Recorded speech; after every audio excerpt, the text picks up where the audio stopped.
Hello all, time for another walk and talk. Got the sun right behind my head, so sorry for any strobe effects that might cause. But today's topic is freedom. Now, I posted a little video, maybe that might work. Posted a little video where I sat at my office chair and read a script. And yeah, I don't do reading scripts very well, but here's the essence of it. Freedom requires sacrifice. And I know the first thing that pops to y'all's mind is soldiers sacrificing themselves on the battlefield defending freedom. You know, very patriotic and a complete abdication of duty. See, the sacrifice of soldiers in the defense of freedom is like a last resort. It's the last ditch effort. There are two other sacrifices that need to be made. And if we pay attention to those two and we do our part, then the soldiers will never have to sacrifice to defend freedom, because it will thrive everywhere. So let's work backwards. So the third sacrifice is the soldiers. The second sacrifice is the sacrifice of inclusion or community. This is where we collectively as a society build a space for others to be free. It includes us, our freedom, their freedom. So anyone with different beliefs, lifestyle, dress code, whatever, differences, should be included in the society, even if it makes us uncomfortable, right? So you can't have a free society if you have members of that society that are ostracized or oppressed or abused or anything like that. That's not a free society. That's basically a slave state. Or you got the majority and the second-class citizens. That won't work. That's not freedom.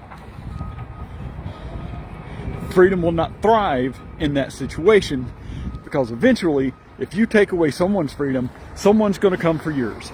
Okay? Now, the first sacrifice is the most personal sacrifice. It's the sacrifice of comfort. May not seem like a big deal to you, but the sacrifice that is asked of each of us on an individual basis in order to promote, maintain, and feed freedom is our sacrifice to let other people be themselves without messing with them, basically. So if you don't like gay people and you see two men kissing on the sidewalk, walk on by, let it be. It ain't hurting you. There's no damage to you that is doing. So no reason for you to be pissed off, no reason for you to be attacking them, unless maybe you're jealous. I don't know. I've never understood why people get so upset about a guy liking another guy or anything like that, because I've always seen it as less competition or something. You know what I'm saying? Anyway, but yeah, it's just the sacrifice of comfort. Just because you don't understand something, or you don't like something, or it confuses you internally somehow. You don't have to hate it. You just let it be, walk on by. You don't have to engage in it. You don't have to do anything but give them the same freedom that you yourself want to enjoy. Freedom is not something that you can hoard. Freedom kept to just oneself will die. You can't cage freedom. You have to give it away, spread it around, and let everyone have it. That way freedom is in more hands, right? And then freedom is a lot harder to suppress. It's a lot harder to destroy. So if you're willing to make that first little sacrifice, let go a little bit of your comfort so that other people can live just as free as you. That's what you got to do if you love freedom.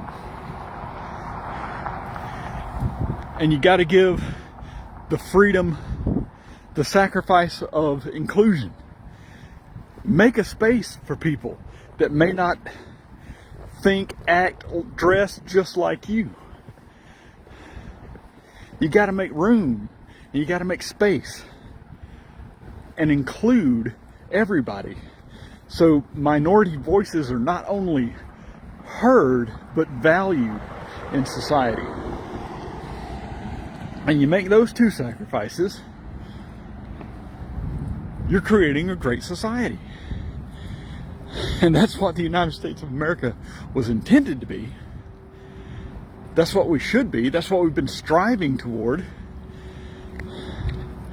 But you get all these, I don't know, if you can't make those two little sacrifices, comfort and inclusion, I think you're weak. If you're scared of two men liking each other or two women liking each other, you're weak. Why? It doesn't threaten you. It doesn't do any harm to you.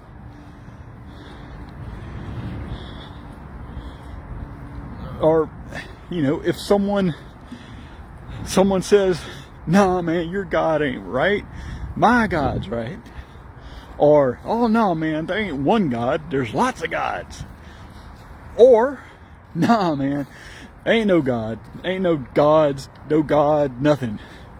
We're just all on our own." What harm does it do you? Nothing. Nothing. So, and that comes in, here's the only limitation that freedom, true freedom, should have. You are not free to hurt other people. And that means other people are not free to hurt you. So it only comes when there's harm done or harm created, such as, it can range anywhere from people being embarrassed trying to shop somewhere that they're not welcome, or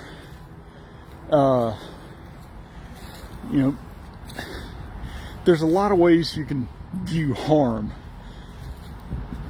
which is why there's the sacrifice of comfort and the sacrifice of inclusion.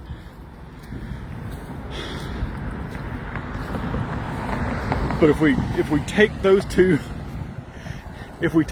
sacrifices and we're willing to make them, that lets freedom thrive everywhere. And people will see, oh, well, they might dress a little funny, but they're good people. They're only trying to look out for each other, and live their lives and be happy. That ain't gonna hurt me none. That ain't gonna damage me in the least. So if you love freedom, you're willing to make those sacrifices. But if you want freedom for yourself, but are not willing to give it to other people, you don't love freedom. What you love is your own privilege, your own superiority, which is fake and a lie, and it will fester and die.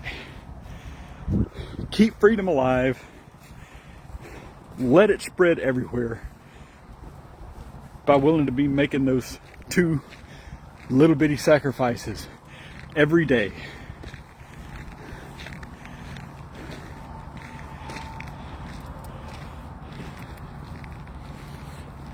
And if you do that, we won't need that 3rd sacrifice where soldiers fight and die to preserve our freedom.